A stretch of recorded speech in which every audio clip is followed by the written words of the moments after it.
Hoy estamos aquí para recordar la presencia de maravillosas mujeres en el mundo de las letras.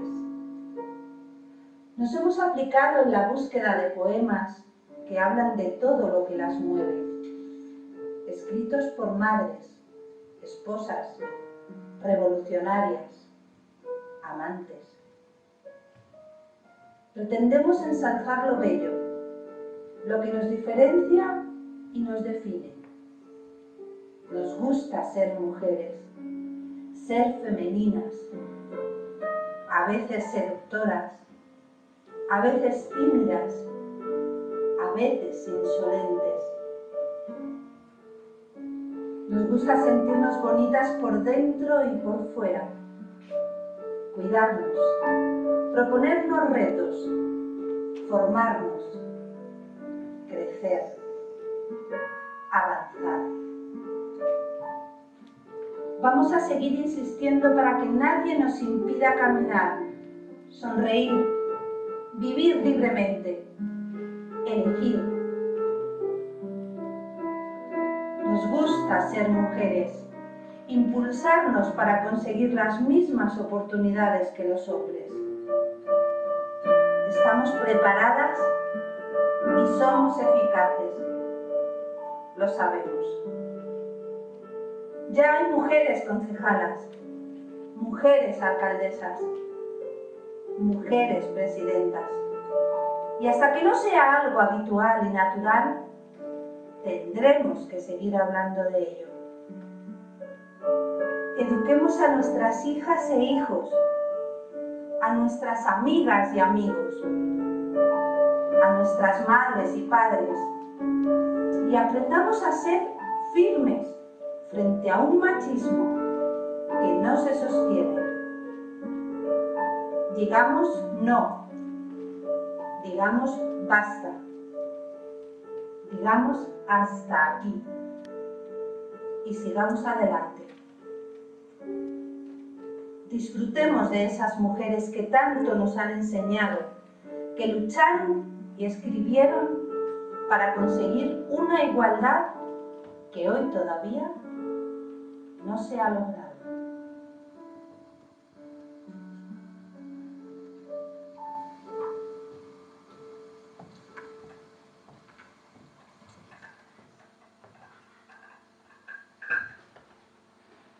Buenas noches y bienvenidos a este café mágico. Quiero presentarle a 6 maravillosas poetas que hoy nos acompañan y en primer lugar me gustaría llamar su atención sobre Alfonsina Storni, nuestra primera invitada. Alfonsina, que significa guerrera preparada para el combate, nació un 29 de mayo de 1892 en Suiza. Sus padres eran de allí, pero siendo ella muy pequeña, viajaron hasta Argentina para montar un negocio. Un mal negocio, porque era un bar. Y el padre de Alfonsina, que era un hombre violento y con problemas de alcohol, arrastró a toda la familia a una situación de pobreza durante toda la infancia. Algunos de los recuerdos de Alfonsina, que tuvo que dejar la escuela muy pronto para ponerse a servir mesas y ayudar en la cocina, son que se ve a sí misma sentada en la puerta de casa con un libro abierto entre las piernas haciendo como que lee para sorprender a la gente. Unos niños se burlan de ella y es que el libro sencillamente está colocado del revés. Ella siente tanta vergüenza que corre y se oculta detrás de la puerta para que nadie vea sus lágrimas. Y este tipo de cosas marcan su infancia. Cuando tiene 13 años el bar cierra y ella tiene que entrar a trabajar en una fábrica donde tiene que coser gorras. Ahí se da cuenta por primera vez de la diferencia que hay entre las obreras y los hombres y cómo se trabaja de forma distinta. Con 14 años muere su padre y para Alfonsina y su madre empieza una época completamente diferente, ya que es una apertura. Su madre, una aficionada al teatro, empieza a trabajar en una compañía y Alfonsina la acompaña a los ensayos, de manera que se termina por contagiar de esa afición. Entra en una compañía también y recorre toda la provincia como actriz. Cuando vuelve, su madre se ha vuelto a casar, así que ella decide irse a estudiar para ser maestra rural. Cuando está trabajando, tiene una relación con un hombre bastante mayor que ella, que además está casado y que es un hombre de posición. Se queda embarazada. Y la presión social de su época y el momento en el que está y el lugar en el que vive la empujan a coger un tren y marcharse nada más y nada menos que a Buenos Aires. Una ciudad enorme, una ciudad que aparece ante ella en pleno crecimiento. Empieza a trabajar en un montón de sitios para sacar adelante a su hijo Alejandro. Y son tiempos de mucha soledad y tiempos en los que se plantea muy seriamente la escritura. Empieza a acudir a las tertulias, a los cafés, a los lugares donde los hombres normalmente dominan esos espacios y empieza a hacerse su sitio. Sus poemas empiezan a ser conocidos, sus primeros libros, y los que la conocieron dicen de ella que era de conversación chispeante, que tenía mucha ironía y era muy aguda en sus conversaciones. Levantó mucha admiración y fue de las primeras mujeres de Latinoamérica en ser reconocidas como escritoras y poetas. Algunas personas contemporáneas de su época son, pues, Gabriela Mistral, Horacio Quiroga, García Lorca, Juana de Ibarburu y Concha Méndez, que hoy también nos acompaña en esta sala. Entre sus ideas y sus poemas destaca que ella luchó por la igualdad a la hora de conseguir un puesto de trabajo, por la igualdad a la hora de poder votar, por la igualdad a la hora de poder participar en política y por compartir nada más y nada menos que las tareas del hogar. Quizá el cansancio, quizá su tristeza, quizá la tendencia depresiva que ella tenía le hizo tomar una decisión terrible con 46 años. En 1938 se va a Mar de la Plata y se lanza desde un acantilado y muere. La versión oficial es lo que dice. La romántica habla de que se adentra lentamente en el mar y desaparece. Todo el país quedó conmocionado con la pérdida de Alfonsina y de ahí surgió también una conocidísima canción que todos sabéis, que es la de Alfonsina y el mar. Sus poemas corrieron de boca en boca por todas las recitadoras de la época, como un estandarte, porque no solamente pidió los derechos de igualdad, sino que de alguna manera también le vapuleó a la mujer para que no fuera tan sumisa frente al machismo. Por eso fue como un estandarte dentro de su época.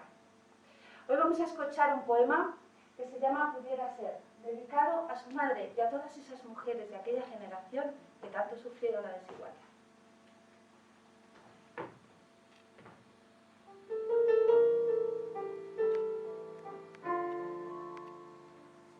Pudiera ser que todo lo que en verso he sentido no fuera más que aquello que nunca pudo ser, no fuera más que algo vedado y reprimido, de familia en familia, de mujer en mujer. Dicen que en los solares de mi gente medido estaba todo aquello que se debía hacer. Dicen que silenciosas las mujeres de mi casa materna han sido. Ah, bien pudiera ser. A veces en mi madre apuntaron antojos de liberarse, pero se le subió a los ojos una honda amargura y en la sombra lloró. Y todo esto mordiente, vencido, mutilado, todo esto que en su alma se hallaba encerrado, pienso que sin quererlo lo he libertado yo.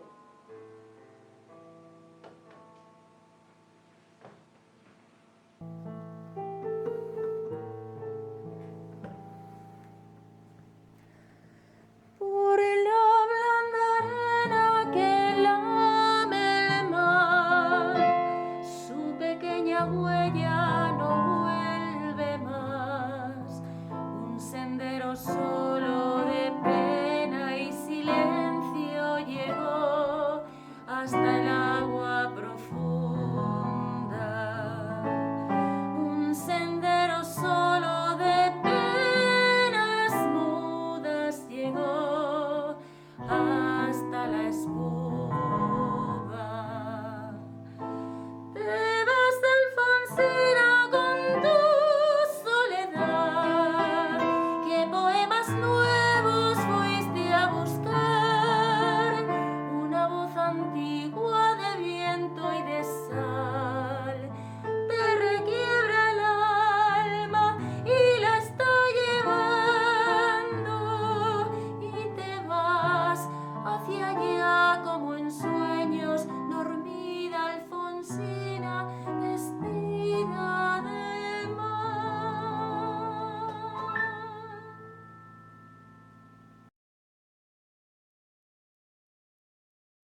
tenemos el honor de contar entre nosotros con Concha Méndez. Concha fue una de las mejores voces poéticas de la generación del 27, pero su doble condición de mujer y de republicana ha hecho que la historia no le haga justicia. A todos nos suenan nombres como Federico García Lorca o Rafael Alberti, pero nos resultaría complicado nombrar a algún miembro femenino de esta generación, simplemente por el hecho que no aparecen en los libros de texto. Ella, junto con otras mujeres como María Zambrano, son conocidas como las sin sombrero, por un algo revolucionario que protagonizaron allí, en la Puerta del Sol, quitándose el sombrero en público, en plena dictadura de Primo de Rivera, reivindicando un poco la sociedad machista en la que vivían. Concepción Josefa Pantaleona Méndez Cuesta, que así se llama nuestra protagonista, nació en Madrid un 27 de julio de 1898, de madre aristócrata y de padre albañil. Fue la mayor de 11 hermanos y pudo estudiar en un colegio francés. Desde jovencita fue muy vivaz. Le gustaba leer, le gustaba estudiar, le gustaban los deportes y de hecho fue campeona de natación, fue esquiadora, patinadora. Cuenta ella con mucha gracia una anécdota en la que un día un amigo de la familia se presentó en casa y preguntando a sus hermanos que querían ser de mayores, como ninguno contestaba, contestó ella y dijo: yo quiero ser capitán de barco. A lo que el señor en cuestión le contestó: cállate, niña, las mujeres no son nada. Os podéis imaginar cómo se quedó Concha. Ella, que lo quería ser todo. Veraneaba con su familia en San Sebastián y ahí conoció a Luis Buñuel, con quien tuvo una relación durante 7 años. Gracias a él conoció a Federico García Lorca, a Rafael Alberti, que serían muy influyentes en su obra. De hecho, ella nos cuenta también cómo una tarde, oyéndole a Federico García Lorca recitar poemas, se sintió tan emocionada y tan conmovida que dijo: esto también lo quiero hacer yo. Y efectivamente se puso a escribir. Federico García Lorca le ayudaría en estos primeros pasos. Con 28 años ya publicó su primer poemario.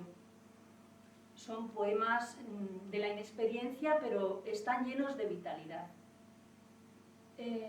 Concha ya es conocida en los ambientes de Madrid, frecuenta las tertulias y junto con sus amigos se les ocurre la idea de fundar la primera asociación feminista de España. Pero España se le queda pequeña. Con 31 años se marcha primero a Londres, después a Buenos Aires. Allí coincide con Alfonsina Storni, nuestra primera invitada de esta tarde, con quien entabla una hermosa amistad. Junto a Guillermo de la Torre publica poemas todas las semanas en una de sus revistas. Cuando ya se instaura la República en España, regresa a Madrid y allí Federico García Lorca le presenta a Manuel Altolaguirre, un editor malagueño con quien se casaría un año después, vestida de verde y con un ramo de perejil en la mano. Así era Concha. Junto a él inicia una nueva etapa, la etapa de editora, porque fundan una imprenta, La Verónica. Allí se editarían revistas como El Caballo Verde o 1616, revistas en las que publicaban sus poemas los poetas de esta generación del 27. En 1935 nace su hija Paloma y con ella tendrá que huir de Madrid cuando estalla la Guerra Civil Española. Huye primero a Cuba. Años después, en 1944, se trasladan a vivir a México.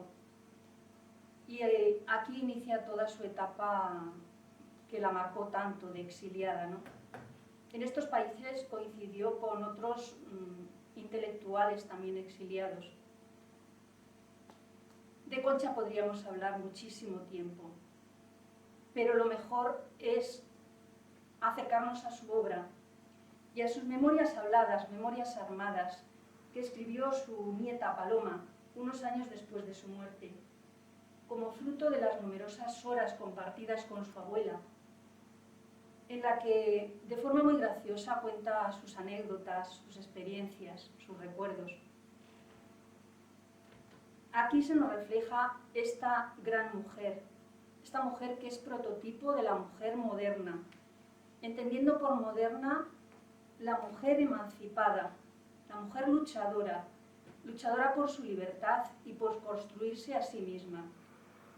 Ella nos va a recitar esta tarde 2 poemas, en los que vamos a ver su hondura y su grandeza, y también su enorme parecido con Federico García Lorca.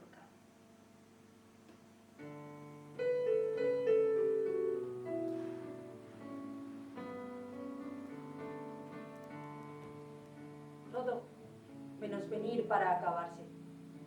Mejor rayo de luz que nunca cesa, gota de agua que se sube al cielo y se devuelve al mar en las tormentas. O ser aire que corra los espacios en forma de huracán o brisa fresca. Todo, menos venir para acabarse, como se acaba al fin nuestra existencia. Cómo galopa la sangre. Cómo galopa la sangre. Qué difícil detenerla para que nos vaya al paso cuando vive con tal fuerza. Le he puesto duros bocados, la he sujetado a las riendas. Hay un viento que me puede y la clava a mil espuelas. Yo no sé con este empuje, yo no sé dónde me lleva.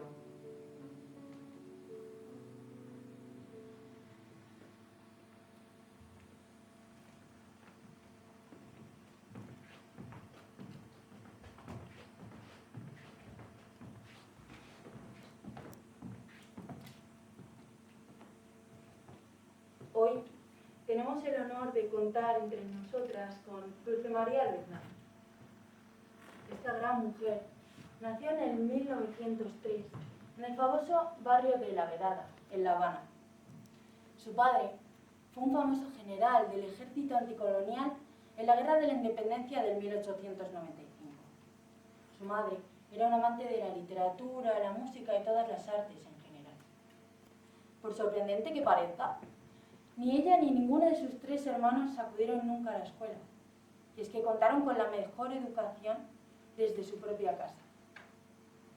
Fue a la Universidad de La Habana a estudiar Derecho Civil y se graduó con honoris causa en el 1927. Su casa siempre fue un centro de ocio en el que recogía a los más famosos escritores de la época, tanto de la isla como los que simplemente estaban de paso. Gente como Juan Ramón Jiménez, Federico García Lorca, Carmen Conde, entre otros. De su vida privada conocemos que se casó 2 veces. La primera fue con su primo, en el que estuvo 7 años. Y la segunda fue con Pablo Álvarez de Cañas, un hombre que era canario y periodista. Gracias a él pudo conocer nuestro país y visitarlo muchas veces. Con tan solo 17 años, fue cuando empezó a publicar por primera vez sus poemas en La Nación, un periódico de allí, de La Habana. Y a partir de haberse graduado, empezó a escribir su gran novela, Jardín. Esta tardó en ser escrita 7 años, y hasta otros 16 años después no fue publicada aquí en España por primera vez. En ella hay mucho reflejo de la gran admiración que tenía por Juan Ramón Jiménez. Y es que era tal esa admiración que hay una anécdota en la cual nos cuenta que en su casa tenía una vitrina con un vaso en el que ponía: aquí bebió Juan Ramón Jiménez, y la fecha en la que él la visitó. Además escribió crónicas de viajes, artículos para periódicos como El País o El Excelsior, un periódico de allí, de México. Sus memorias en Fe de Vida. Además, fue premiada con muchos premios, como por ejemplo el Cervantes de la Literatura en el 1992. Este premio solo se lo han dado a 5 mujeres en toda su historia. Trabajó en la RAE y fue presidenta del Centro de la Academia de la Literatura de Cuba. No todo en su vida fue tan bonito. Y es que en el 1956 pasó por una etapa de encierro y de silencio, En este momento ella no se sentía nada orgullosa de todos los cambios que estaba viendo en su cultura, la que tanto amaba y admiraba desde que era pequeña. Por eso decidió encerrarse y no seguir escribiendo. Murió en el 1997. Pero antes de acabar, no me gustaría terminar sin recitaros un duplo versicular, que no es más que una estrofa de 2 versos, en la que decía: y esa luz es tu sombra. En ella se ve reflejada la sencillez y la delicadeza que ponía en todos sus poemas.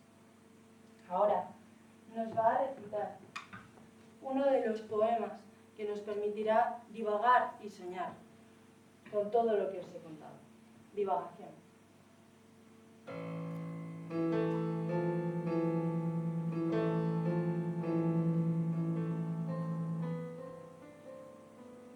Si yo no hubiera sido, ¿qué sería en mi lugar? ¿Más lirios o más rosas? ¿O chorros de agua? ¿O gris de serranía? ¿O pedazos de niebla? ¿O mudas rotas? De alguna de estas cosas, la más fría, me viene al corazón que las añoro. Si yo no hubiera sido, mi alma repartida pondría en cada cosa una chispa de amor. Nubes habría, las que por mí estuvieran, las que por mí bailaran. Las otras nubes, lentas. La nube que podría haber sido. En el sitio, en la hora de qué árbol estoy, de qué armonía, más asequible y útil. Esta sombra lejana parece que no es mía. Me siento extraña en mis ropajes, rota en las aguas, en la monotonía del viento sobre el mar, en la paz honda del campo, en el sopor del mediodía. ¿Quién me volviera a la raíz remota, sin luz, sin fin, sin término y sin vía?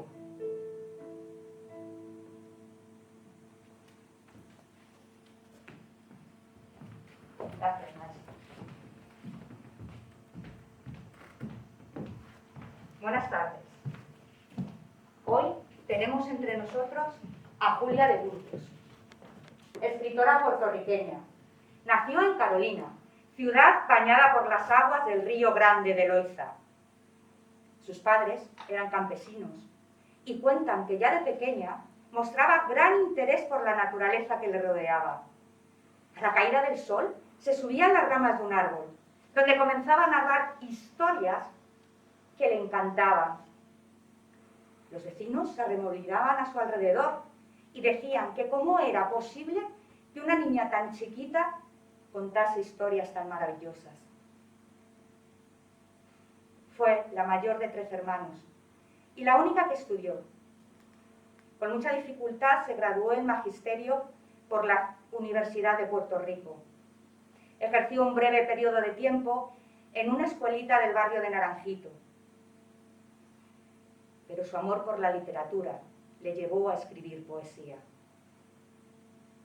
Militó en el Partido Nacionalista de Puerto Rico, en la sección femenina Hijas de la Libertad, donde defendió la posición de la mujer en su tiempo, plasmando todo esto en un discurso que tituló La mujer ante el dolor de la patria. Exploró temas como el pasado colonial de la isla, el legado de la esclavitud y el imperialismo estadounidense. Julia descendía de esclavos africanos y en su poema Río Grande de Loiza describe el dolor y la violencia padecida por los isleños y los esclavos africanos en el río. Con 24 años publica su primer poemario, Poema en 20 surcos. Voy a pasar a contaros sus 3 relaciones sentimentales. Su primer matrimonio apenas dura 3 años. Tras su divorcio, conoce a Juan Isidro Jiménez Grullón. Era médico y sociólogo dominicano. Con él viajará intermitentemente de La Habana a Nueva York. Frecuentarán los círculos intelectuales más selectos de la época. Pero la relación fracasará, en parte por la familia de él, que no ven a Julia con buenos ojos, pues era divorciada, feminista, defensora del pueblo y descendiente de africanos. A fin de cuentas, estamos en la década de los 30 y Julia jamás se adoptó a los convencionalismos de la época. Tras su ruptura, ya en Nueva York conoce a Armando Marín, con quien se casará y viajarán a vivir a Washington, donde conoce a Juan Ramón Jiménez. Allí publicó artículos y poemas en distintas revistas y periódicos. Tras la ruptura de este matrimonio, se afinca definitivamente en Nueva York, donde para subsistir tendrá que trabajar en múltiples oficios, como empleada de óptica en un laboratorio, vendedora y costurera. Los últimos años de su vida fueron los más difíciles. Sufría de depresión y su alcoholismo le llevó a padecer una cirrosis hepática y que la diagnosticaran una enfermedad grave respiratoria. En 1953, unos policías se la encontraron desmayada en una calle muy cerca de la Quinta Avenida. La trasladan al hospital de Harlem, donde no pueden hacer nada por ella, y fallecerá con tan solo 39 años. Al ir indocumentada, la tendrán que enterrar en una tumba anónima. Posteriormente, su hermana, con la que se cartea a menudo, al no recibir noticias suyas, decidirá viajar a Nueva York para averiguar qué es lo que ha sucedido. Cuando encuentra sus restos, los traslada a Carolina, a su cementerio, lo más cerca posible del Río Grande de Loíza. A título póstumo le otorgarán el doctor honoris causa de las letras por la Universidad de Puerto Rico. La hondura, naturalidad y claridad de su poesía, así como esa capacidad suya para narrar los problemas de la mujer en su tiempo y la excepcionalidad de su muerte y su vida, envuelta en ese halo de dolor, enajenación y desarraigo, Julia se consideraba una desterrada de sí misma. Harán de ella una de las figuras más importantes y más fascinantes de toda la literatura puertorriqueña y de las letras hispanoamericanas de la primera mitad del siglo XX. Os animo a todos a que os sumerjáis en su literatura. En España, Ediciones de la Discreta, en los años 2008 y 2009, publican 2 volúmenes donde recogen la inmensa mayoría de su obra. Sin más, os dejo con Julia de Burgos y su poema Alta mar y gaviota. Por tu vida yo soy. En tus ojos yo vivo la armonía de lo eterno. La emoción se me riega y se ensancha mi sangre por las venas del mundo. No doy ecos partidos. Lo inmutable me sigue resbalando hasta el fondo de mi propia conciencia. En ti yo amo las últimas huidas virginales de las manos del alba y armando lo infinito te quiero entre las puertas humanas que te enlazan. En ti aquieto las ramas abiertas del espacio y renuevo en mi arteria tu sangre con mi sangre. Te multiplicas, creces y amenazas quedarte con mi prado salvaje. Eres loca carrera donde avanzan mis pasos, atentos como albas, al sol germinativo donde llevan impulso. Por tu vida, yo soy alta mar y gaviota, en ella vibro y creo.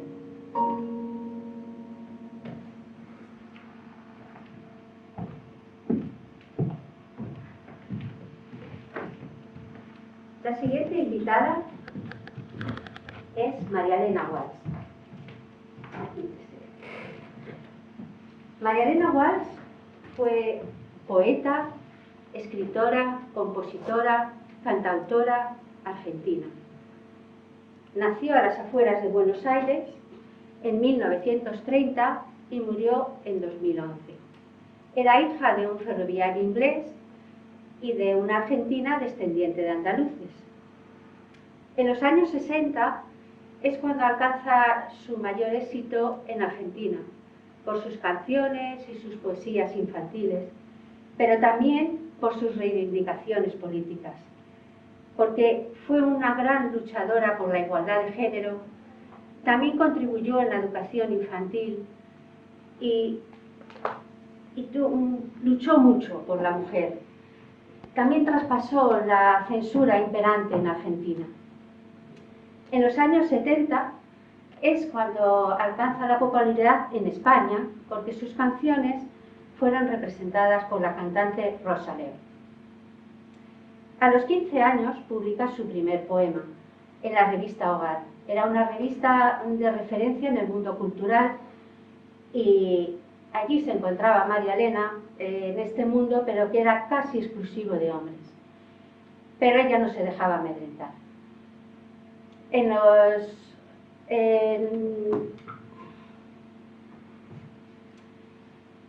Luego escribe, a los 17 años, escribe su primer libro de poesías, titulado Otoño imperdonable. Era un libro que tuvo mucho éxito y tuvo el apoyo de Juan Ramón Jiménez, Pablo Neruda y Borges, entre otros.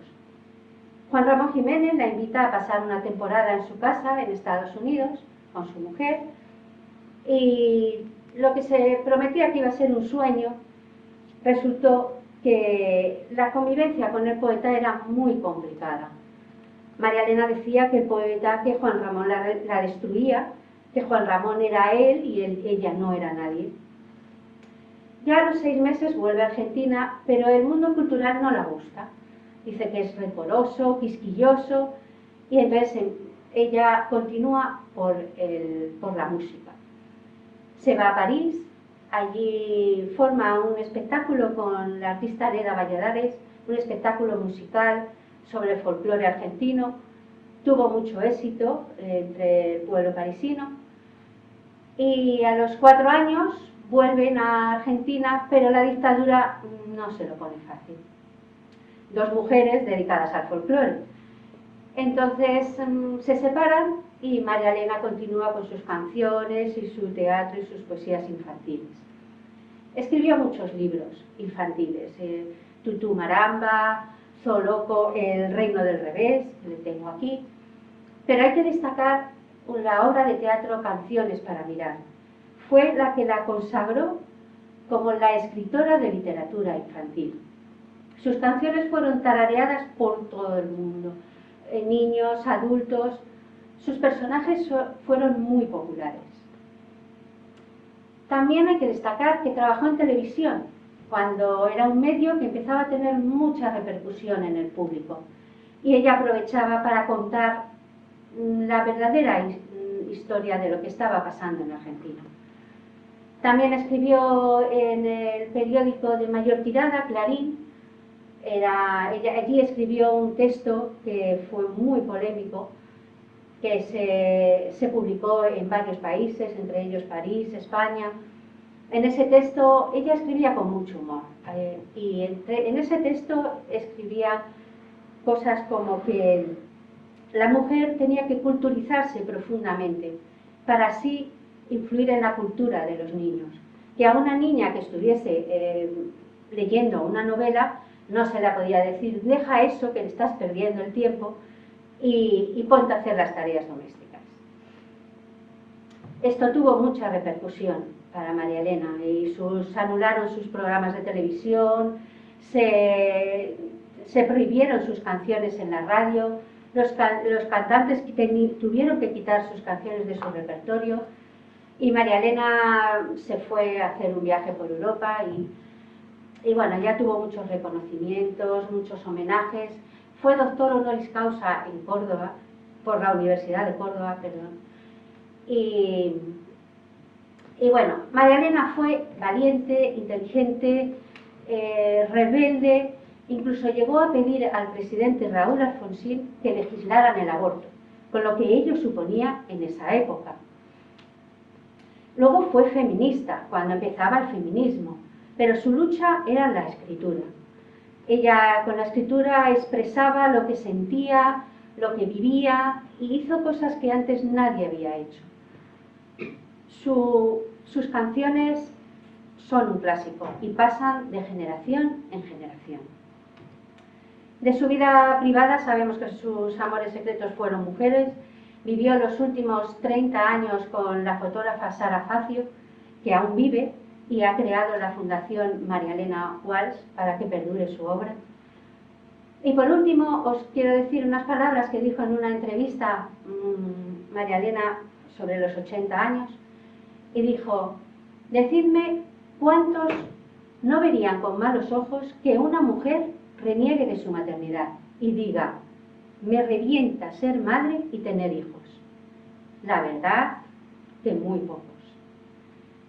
Ahora vamos a escuchar a María Elena, nos va a recitar el poema Requiem de Madre, que escucharlo con atención porque es muy divertido.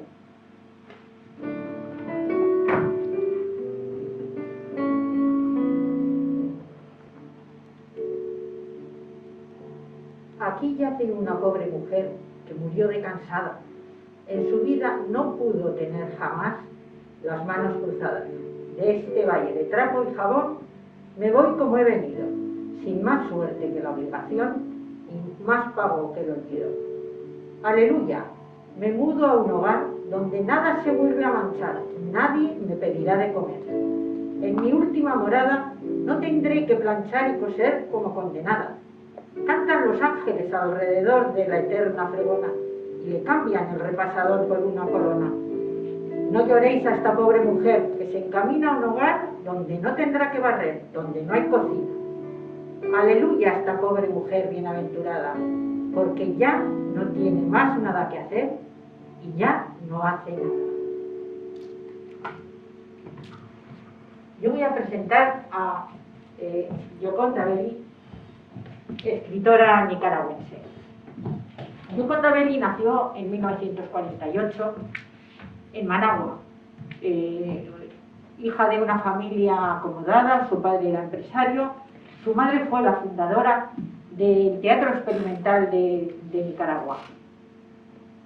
Estudió entre Managua, Madrid, donde cursó el bachillerato, y finalmente en Filadelfia obtuvo su diploma de periodismo y publicidad. Volvió a Managua y con 18 años se casó y 2 años más tarde tuvo a su primera hija. A través de un amigo denominado el poeta, de su trabajo, empezó a frecuentar a un grupo de poetas nicaragüenses. A las primeras reuniones ella fue de oyente. En esas reuniones empezaban a hablar de poesía, del Frente Sandinista y de todo lo que se hacía en Nicaragua en ese momento de gran efervescencia antisomocista. Ella cuenta que para ella fue una revelación que la llevó a la poesía, a su reconocimiento como mujer y a la revolución. Escribió su primer poema, Y Dios me hizo mujer, que junto con otros más fueron publicados en el suplemento literario del diario La Prensa de Nicaragua. Fue un descubrimiento para la crítica y un revuelo para el momento. Su modo, su forma de abordar el cuerpo y la sensualidad femenina. Coincidió con años, el principio de los 70, publicó su primera novela, o su primer libro de poesía, que se tituló Sobre la grama, por lo que se le concedió el primero de los numerosos premios prestigiosos otorgados por la Universidad Nacional de Nicaragua. Estos años 70 influyeron mucho en ella su rebeldía juvenil, su rebeldía feminista, ese inconformismo y sobre todo ese afán, esas inquietudes intelectuales. Tomó la decisión de unirse al Frente Sandinista. Para ella fue un cambio de vida y sobre todo un cambio en su forma de ver la vida. Ella dice que se enamoró de su patria, se enamoró de sí misma y tuvo el sentimiento del poder que tenía como mujer. Podía cambiar el mundo. Empezó a participar en actividades clandestinas como entrega de correos, traslado de personas, transporte de armas, y perseguido por la policía tiene que exiliarse en Costa Rica y México, dejando a sus 2 hijas. Ya había tenido a su segunda hija, que fue muy doloroso para ella, pero después las pudo recuperar. Aprovechando o debido al conocimiento que tenía de los idiomas, viajó por toda Europa y América Latina para la recaudación de fondos y la divulgación de la causa sandinista. Hasta 1979, que triunfa la revolución, vuelve a Nicaragua y ocupa cargos intermedios dentro del gobierno. En 1988 abandona la vida pública y política para dedicarse a escribir su primera novela, siempre sin dejar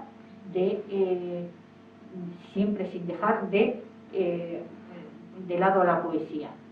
Esta novela es La mujer habitada, cuyo tema principal y central, que luego va a trascender a toda su narrativa, es la lucha de la mujer, que trata de abrirse paso por el mundo. Se ha casado en 1987 ya por tercera vez con Charles Cristaldi, un reportero estadounidense. Esta unión va a crear ciertas fricciones, tanto de ella con el Frente Sandinista como a él en su país, en Estados Unidos.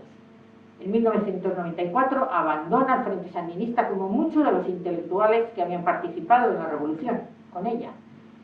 Y bueno, podemos decir que la obra de Gioconda Belli es una obra extensa que abarca varios géneros. Ha escrito unos 12 libros de poesía, 8 novelas, un ensayo, también ha escrito libros infantiles y ha colaborado con interesantes artículos y columnas en la prensa de diferentes países. Ha sido traducida a 13 idiomas y es miembro de la Academia de la Lengua Nicaragüense. Podemos decir que la obra de Gioconda Belli destaca por su fuerte compromiso político y feminista. Esto le ha llevado a elaborar una poesía sentida y profunda y capaz de expresar los aspectos más intimistas y tabús de la sexualidad femenina y expresar con palabras y nombrarlas claramente lo que es el deseo y el placer sexual de las mujeres. Actualmente vive en California, mantiene su actividad literaria. Acaba de publicar en el año 2020 su último libro, es El pez rojo que nada en el pecho, y mantiene su compromiso político ahora actualmente frente al gobierno de Daniel Ortega y su mujer Rosario Murillo, presidenta y vicepresidenta del gobierno de Nicaragua, a los que denuncia por su responsabilidad. Denuncia su responsabilidad en la vulneración de los derechos humanos, por la corrupción y por la restricción de libertades que sufre en este momento la sociedad civil nicaragüense. Ahora nuestra compañera Gioconda nos va a recitar un poema acompañada por la música de Javier Gijón, que creo que en este momento se encuentra entre nosotros. Muchas gracias.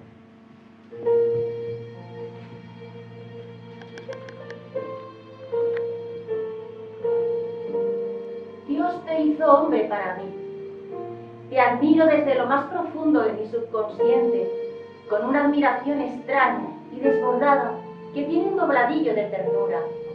Tus problemas, tus cosas me intrigan, me interesan, y te observo mientras discurres y discutes hablando del mundo y dándole una nueva geografía de palabras. Mi mente está cobada para recibirte, para pensar tus ideas y darte a pensar las mías. Te siento mi compañero, hermoso, juntos somos completos y nos miramos con orgullo, conociendo nuestras diferencias, sabiéndonos mujer y hombre y apreciando la disimilitud de nuestros cuerpos.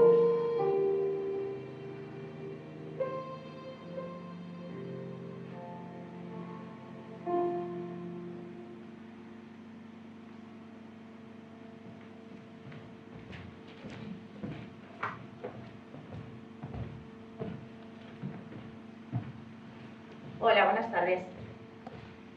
Bueno, como veis, queda un personaje por presentar, uno de nuestros invitados, que le tenemos ahí sentado a nuestro camarero. En este caso se trata de Mario Benedetti, el ilustrísimo Mario Benedetti. Mario nació el 14 de septiembre de 1920 en una ciudad con un nombre muy divertido, Paso de los Toros, en Uruguay. Sus padres, de procedencia italiana, le bautizaron con la tradición italiana, que era poner 5 nombres. Mario, en este caso, se llama Mario Orlando Hardy Hamlet Breno, por su padre, Benedetti Farrugia. Los 2 primeros años de vida los vivió en Paso de los Toros, para posteriormente, con 3 años, trasladarse a Montevideo. Montevideo era entonces una ciudad que ofrecía más posibilidades laborales. En esta ciudad empezó sus estudios primarios en un liceo alemán, en un colegio alemán. Posteriormente, sus estudios secundarios los realizó en el Liceo Miranda, pero no pudo completarlos debido a la crisis económica por la que estaba atravesando la familia. A los 14 años estuvo trabajando en una empresa de recambios de automóviles. Se llamaba Empresa Will Smith, Sociedad Anónima. Allí realizó todo tipo de trabajos, excepto para lo que él había nacido. Estuvo de vendedor, de contable, de taquígrafo. No se dio cuenta hasta sus 19 años, cuando partió a Buenos Aires, y además donde conoció a la que sería su futura esposa, Luz López Alegre. Fue allí en Buenos Aires, en este momento y en este lugar, cuando él se dio cuenta de su verdadera vocación como poeta. Mario fue un viajante profesional. Julio Verne lo hubiera utilizado como uno de sus protagonistas. No paró de viajar, no solamente lo hizo por placer, también lo hizo por obligación, debido a su constante lucha por la libertad y la justicia, que le tuvieron 10 años exiliado de su país. Esto fue tras el golpe militar de 1973. Fueron 10 duros años de exilio y de trastierro, fuera de su familia. Su mujer se quedó en Montevideo, cuidando de las madres. Esto creó en Mario una condena peregrina. Todo el tiempo viajando de un lado para otro, convirtió su vida en una vida portátil. Su ordenador, su impresora, maletines llenos de etiquetas de aviones. Movía de un lado para otro. Sus puertos principales fueron Montevideo, Mallorca y Madrid. Pero también tuvo que ir a Buenos Aires, a Cuba, a Estados Unidos. Tanto es así, tanto fue su vida portátil, que una de sus novelas principales, La Tregua, la escribió en un café, sí, así como nosotras. Todos los días, durante un año completo, entre las 12 y las 2 de la tarde, mientras almorzaba, escribió su novela. Una novela que posteriormente, en el año 1974, fue proclamada la mejor película extranjera. Mario era un hombre muy simpático y con mucho sentido del humor. Incluso estuvo trabajando de humorista en prensa escrita. Abarcó todos los géneros literarios, desde la narrativa, hizo cuentos, hizo novelas, hasta la poesía. Tenía una gran capacidad de embaucar a los jóvenes, no solamente por el vocabulario que utilizaba, sino también porque les llegaba, porque eran los temas a los que ellos les preocupaba, a nivel económico, a nivel político, a nivel sentimental. La risa. Él decía en una de las entrevistas, la risa es un propósito de vida, no solo de vida, sino también de escritos. Incluso él, en uno de sus cuentos, escribió un poema sobre la risa. Decía que 5 minutos de risa al día equivalían a 1 hora de ejercicio físico. Y después de decir estas palabras, él se reía, como demostrando que era cierto. Un año entero, un año completo, estuvo investigando otros tipos de escritura. Y se fijó en la lírica japonesa. Esta lírica consistía en un nombre muy raro, se llamaban haikus. Y los haikus eran un tipo de escritura basado en 17 sílabas, acotados en 3 versos. 5 sílabas el primer verso, 7 sílabas el segundo verso y otras 5 sílabas el tercer verso. Y no trataba más que de resolver la vida. Resolvía problemas de la juventud, problemas culturales, problemas sentimentales.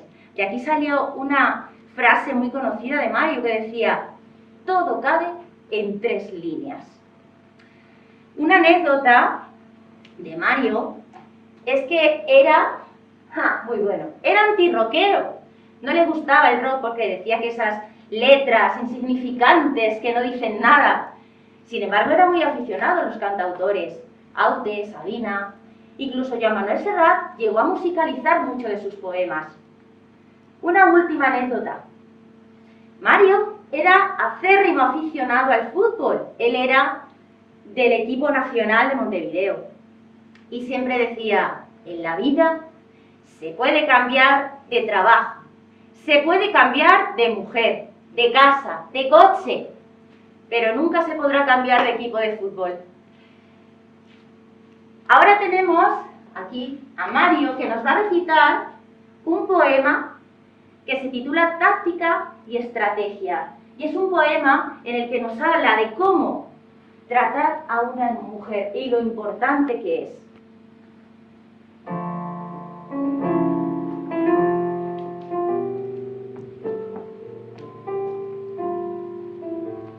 Mi táctica es mirarte,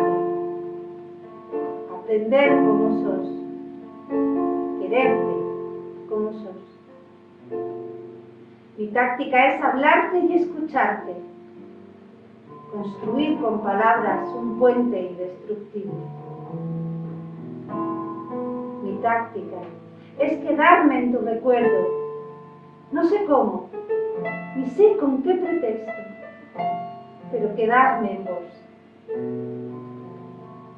Mi táctica es ser franco y saber que sos franca y que no nos vendamos simulacros para que entre nosotros no haya telón ni abismos.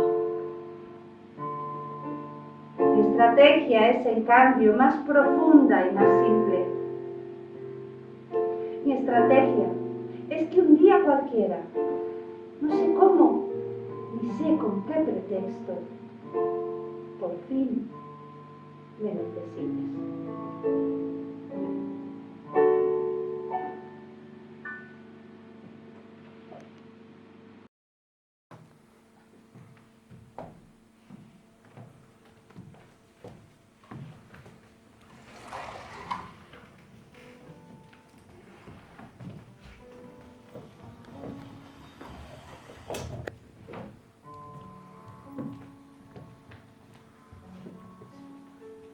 Ahora os vamos a recitar un poema de Gioconda Belli titulado Reglas del juego para los hombres que quieren amar a las mujeres. El hombre que me ame deberá saber descorrer las cortinas de la piel, encontrar la profundidad de mis ojos y conocer la que anida en mí, la golondrina transparente de la ternura. El hombre que me ame no querrá poseerme como una mercancía, ni exhibirme como un trofeo de caza. Sabrá estar a mi lado, con el mismo amor que yo estaré al lado suyo. El hombre que me ame será fuerte como los árboles de ceibo, protector y seguro como ellos, limpio como una mañana de diciembre. El hombre que me ame no dudará de mi sonrisa, ni temerá la abundancia de mi pelo, respetará la tristeza, el silencio, y con caricias tocará mi vientre como guitarra, para que brote música y alegría desde el fondo de mi cuerpo. El hombre que me ame podrá encontrar en mí la hamaca para descansar el pesado fardo de sus preocupaciones, la amiga con quien compartir sus íntimos secretos, el lago donde flotar sin miedo de que el ancla del compromiso le impida volar cuando se le ocurra ser pájaro. El hombre que me ame hará poesía con su vida, construyendo cada día con la mirada puesta en el futuro. Por sobre todas las cosas, el hombre que me ame deberá amar al pueblo, no como una abstracta palabra sacada de la manga, sino como algo real, concreto, a quien rendir homenaje con acciones y dar la vida si es necesario. El hombre que me ame reconocerá mi rostro en la trinchera, rodilla en tierra me amará, mientras los dos disparamos juntos contra el enemigo. El amor de mi hombre no conocerá el miedo a la entrega, ni temerá descubrirse ante la magia del enamoramiento. En una plaza pública llena de multitudes podrá gritar «Te quiero» o hacer rótulos en lo alto de los edificios, proclamando su derecho a sentir, el más hermoso y humano de los sentimientos. El amor de mi hombre no le huirá a las cocinas, ni a los pañales del hijo. Será como un viento fresco, llevándose entre nubes de sueño y de pasado las debilidades que por siglos nos mantuvieron separados, como seres de distinta estatura. El amor de mi hombre no querrá rotularme o etiquetarme. Me dará aire, espacio, alimento para crecer y ser mejor. Como una revolución que hace de cada día el comienzo de una nueva victoria.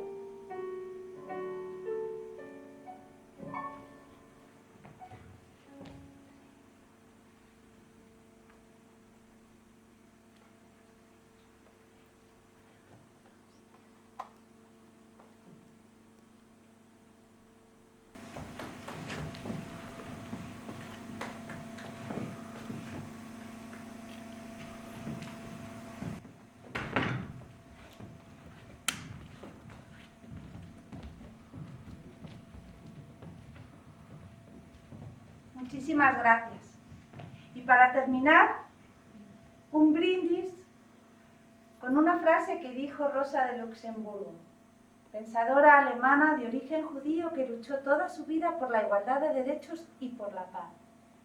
Y dijo, por un mundo en el que todos seamos socialmente iguales, humanamente diferentes y completamente libres.